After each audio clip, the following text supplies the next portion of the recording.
Yeah, don't hurt your hands. Don't do too much running. Hey, all right, it is September the 8th, and we are going over our next unit, the Progressive Era. So I posted the notes up on Google Classroom, and we're going over the vocabulary right now. So go ahead and open that up in Google Classroom and follow along and all that. All right, so next one, a recall, the removal of an elected official from office. So let's say you have a corrupt person or somebody who's just bad at their job, or you want somebody who does things differently. Well, this is a way where the people can get petitions signed to go through a recall. It's different for different cities, different rules in different places, like a mayor. Yeah. Okay. This might not have anything to do with recall, but what is Impeachment. All right. So let's wait on Harry to come back. So impeachment is like this. So the founders wanted a way for the people to say, like, if they had a president and there was something wrong with the president, they wanted a way to either let the president know they were unhappy or to go further and remove them from office, right? And so when there's an impeachment, the first stage is if you have Congress. And Congress is supposed to be the voice of the people. Right? It's supposed to be the one that's democratically voted on. And so the Congress is supposed to represent the people, can vote whether a president has done something that they find to be immoral. It's supposed to be criminal stuff, right? Or something unconstitutional. And so when they vote on that, the president's told, you're naughty, don't do that anymore. And it'll go up to the next house, the Senate, which used to be the voice of the states, but now it's also the voice of the people. And then senators vote on whether the president has done something so bad that they get removed from office or not. So, like, got the current president, he was impeached on the first lane. So Congress was like, we don't like you very much, bad. But then the Senate was like, no, we're not going to kick him out of office. So he gets to stay. And so it doesn't really mean anything. It's just, it doesn't, so unless you get kicked out, it doesn't mean anything. Now, if you do get kicked out, we don't know what happens next. Could you be charged with like a crime or something like that if it was criminal, like people were talking about doing to Nixon? But we don't know. For like Nixon they thought for sure he was going to get impeached and kicked out, but he resigned before they could do it. And then his vice president became president, and then he pardoned him. And so when you pardon, you say no crimes count. And so we don't know if anything could have happened or not. We still don't know. It's like an unanswered question. So I don't want to see that in my lifetime, but we'll see. Does that answer it? So it could mean you're bad, we don't like that very much, and then you're out of the office. So, hey, referendum. When the elector votes directly on a legislative measure. All right. So this, it's essentially just a way to change laws for places. Initiative, where voters can propose a legislative measure directly for popular vote. So this is like, hey, we want to legalize drinking straws or something, right? So you have a petition. First you have a petition go around. And your city has a law usually where if you get so many signatures, like 10,000, we will vote on it, yes or no, or we'll put it on the ballot. So this is where signatures can turn into at least the request for a vote. It doesn't mean you're going to get the law, because that would be popular democracy, but it means you at least have it proposed. And different places have different rules for that. But the whole point of this, bless you, is that the whole point all these things have in common is you have the expansion of power going to the people, and you have things are changing where they're trying to improve it and reduce corruption and mismanagement. They're like, hey, people are here, we're citizens, we have the right to change things for the better. It's a big part of it. So what was this about? Oops. Welcome back, ma'am.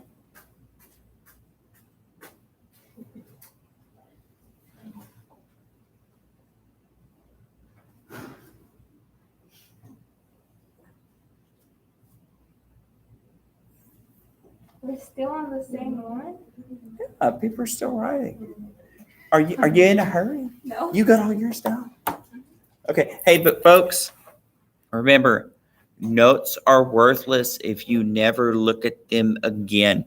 It's best to look at these things regularly. And here's what I do, right? It helps me out.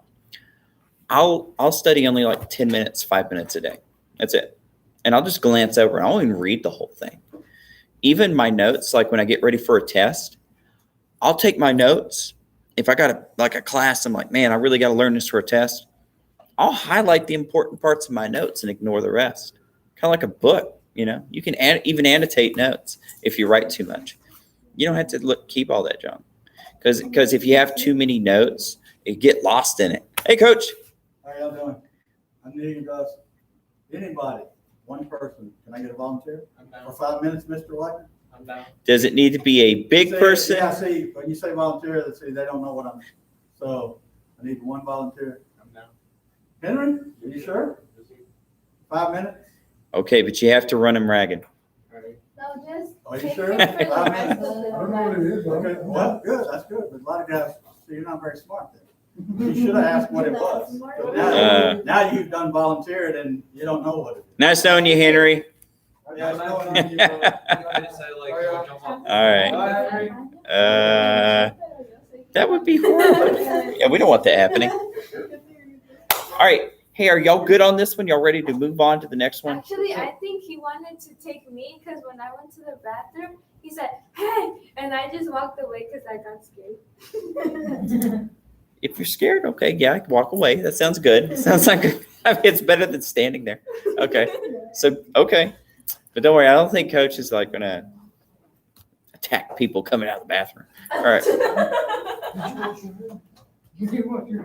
Oh, wait, wrong one. Okay, I was pressing the button on the wrong computer. All right. Hey, what do we got going on here? There's some stuff going on there.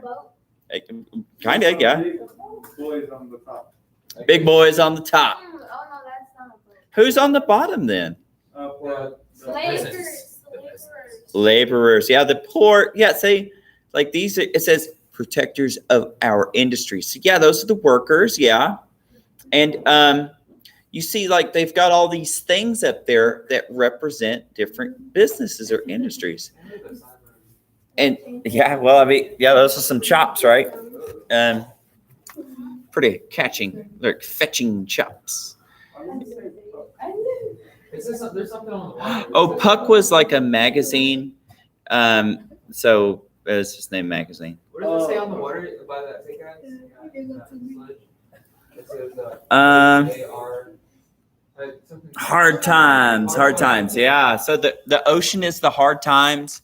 And on top, you got these guys like Gould and Vanderbilt. They're criticizing him, saying like they have it nice and easy on the hard work of others.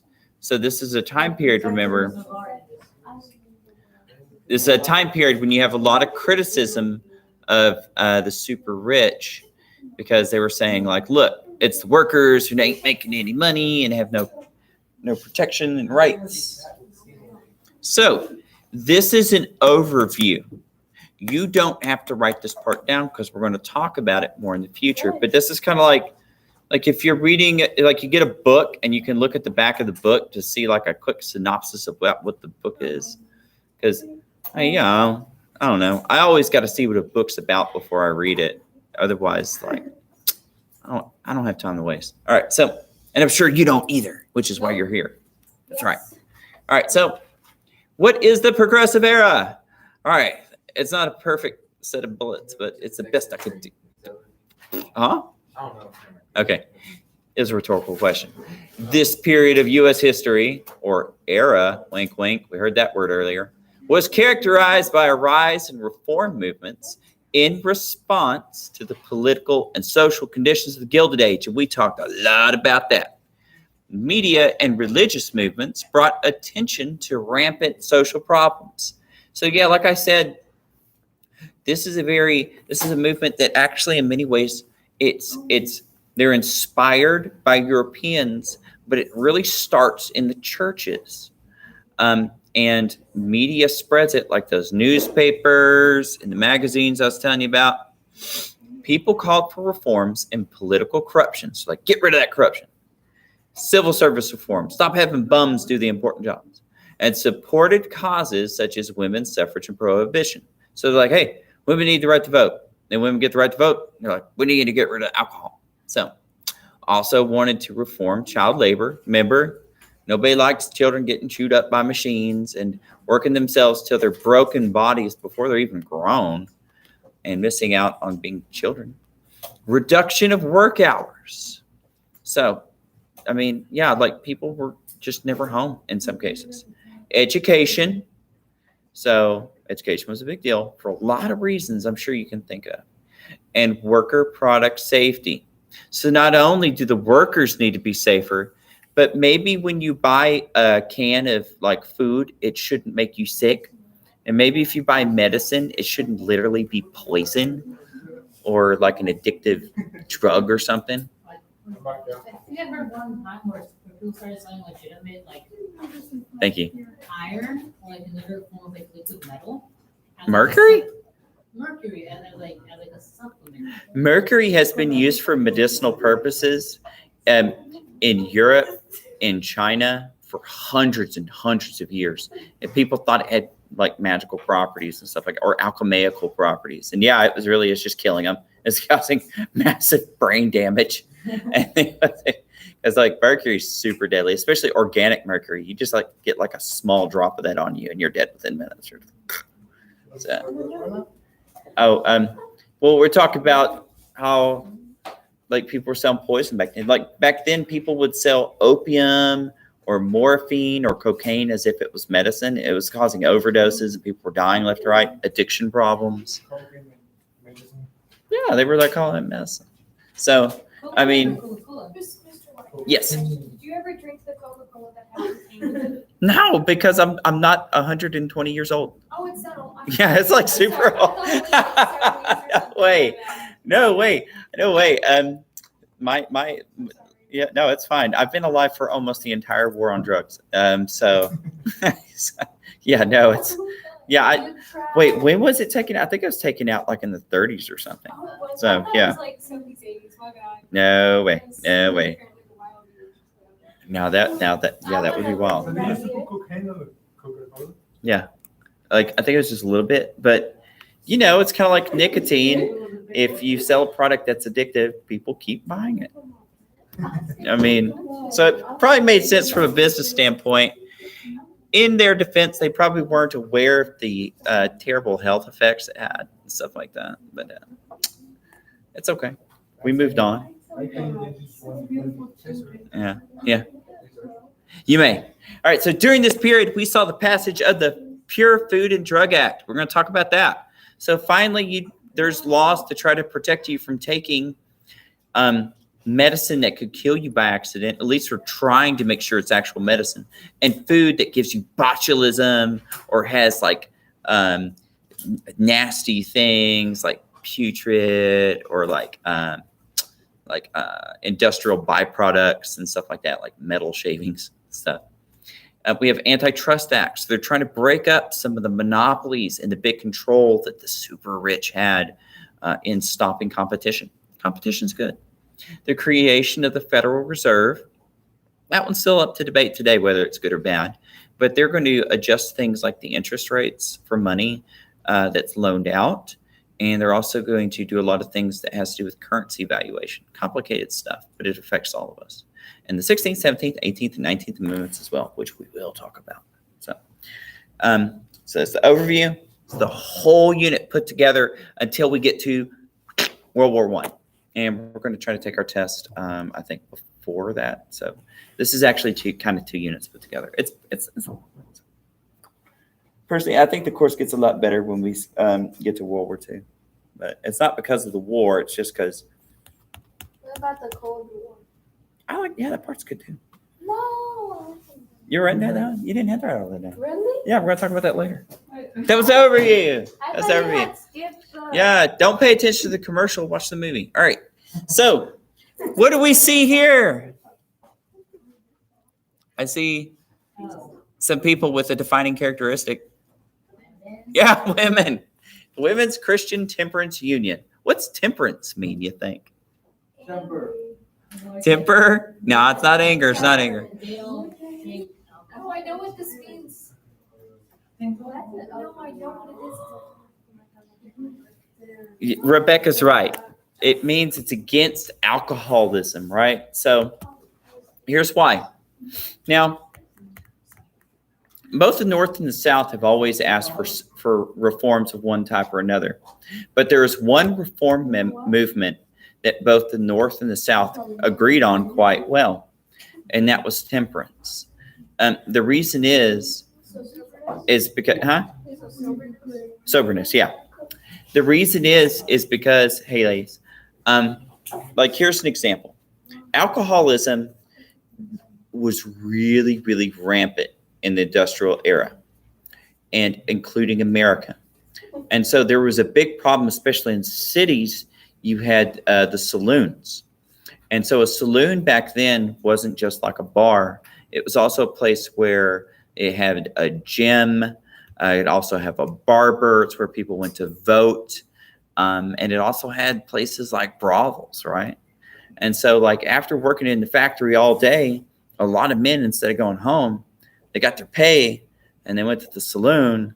And next thing you know, they come home with no money for the kids to have food or pay rent. And dad's stinking drunk, so more likely to be violent. But also they might bring home a venereal disease or something too and bring that home to the wife. So there's a lot of problems. And so this is a big push by a lot of women across America because a lot of people, they saw, or if they didn't have this problem in their own home, they saw it in the next door neighbor, or they had it running in the family, somebody with alcoholism problems, and they blamed it on all their other social problems. They're like, if there's spousal abuse, child abuse, alcohol, out of money, alcohol, lost your job, alcohol. So they saw it as kind of like the main problem of their day. So a time for reform. Now here we're getting to the good stuff, right? The real lecture material. Progressive-minded Americans were largely made up of middle-class Anglo-Americans who felt it was both their religious and patriotic duty to improve the lives of those around them through the government. That's something that's totally different for Americans. Americans had almost never saw the government as the answer for something before this, for good or ill. So middle class, I mean, yeah, it's we're going to see another reform movement later through the populist movement, but this is mostly going to be people who are educated. They're making pretty good money at this time. They're those people who kind of define the Gilded Age, and they're going to look around them and they're going to think, how do I make the world around me less sinful, but also more American? And they saw that, if we could cause reforms, mostly through local governments, but also as through state and federal governments as well, maybe they could improve the lives of people around them. So sounds pretty benign. Progressive activists used initiatives, referendums, and recalls. Hey, we got definitions for those words to bring about political changes. So they're using some of these tools to try to get rid of corruption, bring about new laws, to try to change things, clean up the streets, right?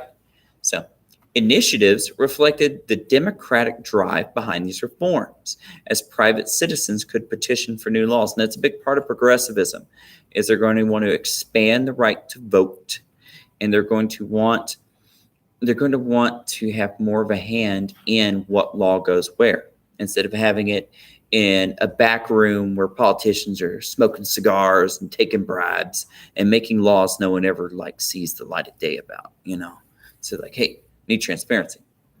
Referendums allowed people to choose for laws through popular vote and had significant impact on local reforms. So, popular vote. Popular is where we get the word the people, the populace. So they're having people have input, like I said earlier. Recalls gave citizens a chance a chance to vote. Sorry, it's a typo. For the removal of corruption or corrupt politicians or those who oppose progressive reform. So they're like, if you're in our way, if you're one of those back alley guys smoking cigars, making bad laws, we're going to get rid of you through a recall. But what's cool is you already have the definitions of those terms. You already get on those points. Just know they use these tools throughout cities to try to break up. Remember, we're talking about machine politics, political machines, getting rid of political bosses. These guys who today we would say resemble more of the mafia than a mayor or something like that, right? So. When you said that America never solely relied on the government as much as progressives did, does that mean that most people before this era just kind of did their own thing? Well, now in the cities, of course, you had mayors with codes and things like that. Like the code is like a local law and things like regulation. But most of America at this time was rural and independent. And so laws were usually things people thought of as like criminal law, right? And you had some civil laws, but a lot of civil legal matters were just handled like by clerks and by like a lot of times even by like your local church and stuff like that. So most of what the government did, especially the federal government back then, was just random post office and military for like Indian fighting and stuff. You might have your local county seat would do things like issue marriage license or titles for land. Like if you're going to sell a piece of earth for people to farm, that was about it. Most everything else, didn't really amount to too much. Now you will see a growth in a lot of laws, like in the South, you had slave codes turn into Jim Crow laws and stuff like that, like we mentioned earlier. But yeah, I mean, it's kind of like a modern thing. The idea to think that everything around you has a law tied to it, and not just one law, multiple laws, material objects, the way people conduct themselves. Whereas used to be a lot of things were, in some areas, were a bit more cultural. Now, you will see, though, I mean, in a lot of places, and this has happened off and on again, things like blue laws, kind of like not being able to drink on Sunday or work on the weekends and stuff like that in some areas and things like that. But that's usually more of a community thing. It's not like across the board. And you sent me an email about Frederick Douglass. I got to look at the page again. It was Booker T. Washington. Booker T. Washington. Dang it. See. Okay. Yeah, see, I'm thinking of the wrong class. Booker T. Washington. What was the phrase again? It was like, I don't know. It was how the wisest of his people knew that. I think what was it? It was called the extremist quality would be directly addressing race issues. So in this case, we had to find a compromise and be like, we're human, we still work. Can we at least agree that as humans we can work for the better the economy of America? I think the extremism he was talking about was he thought it was best for people to bear it and be kind of like a Christian example, like a non-violent, good example. Be like, hey, you might be calling me names, treating me very poorly, but I'm going to bear it to show you how much a better person I am. You know what I'm saying? So he's telling them essentially to turn the other cheek, because there were voices at that time coming from organizations like the NAACP that were saying, I might need to take things more head on, start challenging these things more up front, and not necessarily calling for violence or anything like that. But something to think. We will talk about, especially later. Yeah, there will be calls to violence. There will be calls to people starting new countries and stuff like that. I mean, it's going to get a little radical later. Well, it's been tried. Before the Civil War, that's how Liberia was started. Some people are like, well, how are we going to get rid of slavery? Well, so what some organizations did is they actually bought people their freedom, and then they sent them to Africa. And they're like, hey, you can start a new country there. It didn't turn out that well. Yeah, because I think if I remember right, they got attacked by a lot of the locals and stuff. I mean, and they were kind of just dumped off there with no help. I mean, just a little bit of material help to start farms, but not much. Fend for themselves. Yeah, it's still a country today, Western Africa.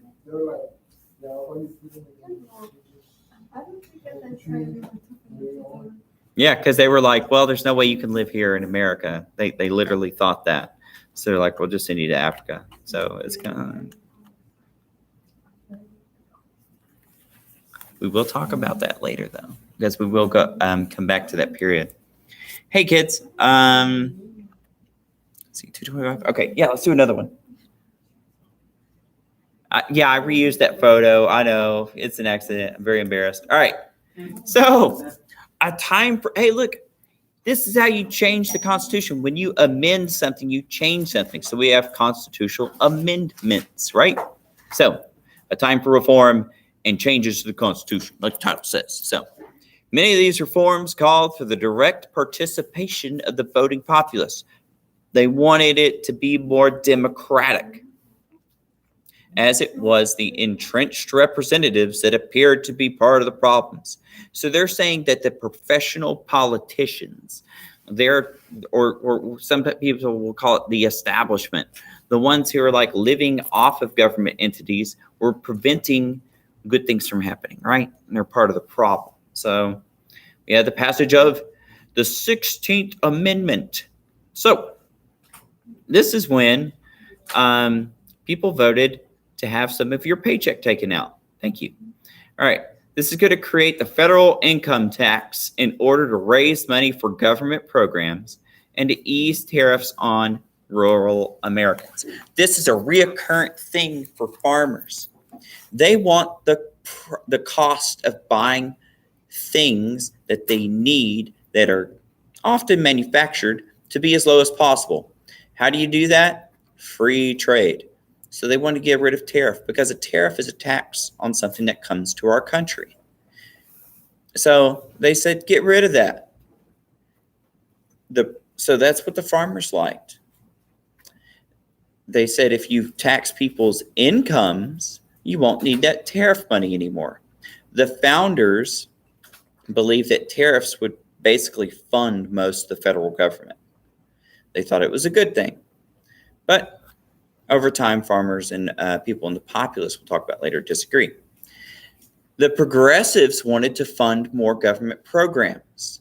They liked the idea of the government doing things like regulating, so we've hinted at food and drugs and education and stuff like that. So they're like, well, you need money for that. Take it out of the paychecks. This was supported by the populists who wished to lower tariffs, the progressives who wanted to expand government oversight. Yeah. At first, this was proposed as a temporary measure. It's one of the ways that sold it. But as with all things that are called temporary measures, they stay forever. That's why 9/11 might have happened about 20 years ago, but guess what? We're still living with same airport security and stuff like that. So let's just hope that the face masks don't stay forever. All right, so the 17th Amendment granted the direct election of senators. When the Constitution was first written, for the longest time, senators were picked by state governments. Every state's state government picked two. That means the people don't directly vote for them. So, like in Texas case, Austin, Texas, would pick our senators. This was good because it gave the state, not the people, the state a voice in the government. The founders wanted the government to essentially be a collection of the states, not the people. Oddly enough, it sounds weird. But a lot of people complained because in a lot of states, this was another one of those things that was decided in backroom deals, where you had guys smoking cigars in the back room where nobody sees them, kind of picking who would be the senators. Sometimes that was done through bribes. So it was dirty work sometimes, leading to corruption. So a lot of senators picked for 6 years there to be a bum. People didn't like this. So, intended to expand democracy. Now, when you get to vote for a senator. Yay. So they're changing the Constitution from the old way to new way. So now we have taxes, yay, yay. And now we get to directly vote for senators. So there you have it. It makes some things complicated though, because like the intention for the Senate always was supposed to be a voice for whether states could handle things or not. So, because often the federal government these days makes laws that affect states. But either way. It's kind of weird too, because you'll have states that today might have state governments that are one party, but their senators will be the other. So it's kind of strange how that turns out. That's one of the byproducts of the 17th Amendment. Oh, wait, I'm not wearing my watch. No, show me the time, not the. I think we'll do one more after this, kids, and then we'll be done for today. Then you'll be caught up with the other class. Because I think they're one ahead of you. So, like, especially these amendments, I would say, like, 17th Amendment equals income tax. Yeah, that's Or what I 16th. put. Yeah, 17th Amendment equals vote for senators, you know, your direct election, whatever. So that's all you really need off this slide, really. Just, like, 5 words. Or 10 words. Don't Can you? let her. She said no. Okay, go ahead. You may, though. You This may. is my house. Just That's- playing. That's sad. That's sad. All right. Y'all ready to move on to the last one? Yes. Okay. Yeah, don't write too much. I'm telling you, these are my notes. They're not supposed to be your notes. These are the things that I put down here so I don't forget what to say. But because when I researched this, I went through my old college book for this class. I went through my old notes, and I looked up a lot of the stuff that the state says I'm supposed to teach y'all too, and I put it all together. So, like, that's for me to read, so I don't forget. All right. Hey, what do we see here? What do you think this is about? Barrels of Oh, water. Mountain Dew? No, no, not water. Wine. It could be wine. Could be wine. Oil. Beer could be Vodka. beer. Yeah, it's alcohol, right? Because if there's one thing that happens in this period, it's prohibition, the illegalization through the Constitution of alcoholic beverages. So most of them. So we have the 18th Amendment. Illegalized nearly all distribution, sales, and manufacturing of alcoholic beverages. Now, not all. Some were still legal for like religious services and stuff like that. Some alcohols, of course, were legal still for industries that need to use alcoholic solvents to make things, or medicines like cough syrup and stuff, you know. But this period was known as Prohibition, and an entire black market for alcohol boomed overnight. That's So- not like bootlegging. Bootlegging. My mom's family is known for bootlegging. When I was in the Army, we had a couple of guys who were in for bootlegging, like out of like Kentucky or something like that. And the judge told them to join the Army or go to jail. So yeah, well, that's the thing. I mean, things can be unhealthy for people. But yeah, if there's a demand in a market, somebody's going to try to meet that demand with a supply, because profit is a powerful motivator. Money is very, very powerful at making people do things. But because there's so much money in it, and because it's illegal, organized crime will develop, such as the mafia, the mob. And because there's the mob, they need a police force to stop that. So we all of a sudden start seeing the growth of federal agencies, such as the FBI, to try to stop that. So this often happens whenever you have new laws being made. You have to have a way to enforce those laws. So, like we're talking about federal income tax. Well, now you have to have more IRS people to collect taxes. And the same here. You have the 18th Amendment, illegalize alcohol. Well, now you have to have the growth of federal agencies to combat the crime. We're going to see that it's going to be pretty much not very successful. There is some data that comes back and shows that this might have reduced alcoholism, though. So it did restrict it enough to maybe reduce it. But a lot of people, all of a sudden, it became cool because it was illegal, and people would go to these bars and things like that, kind of like for the social life and stuff like that.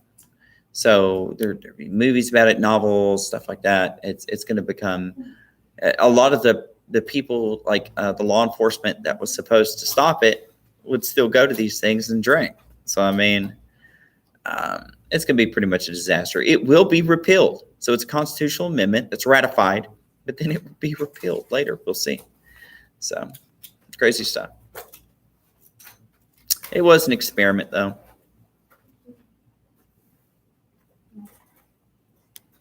But that's the thing. If if you're a parent, whenever you tell a child no, you have to be willing to enforce that no. So if you make a rule, you got to enforce the rule. So you got to be willing to go through with it. Hey, folks, we're going to end there. We will pick up on Tuesday with more of the progressive era and all that good stuff. See you later.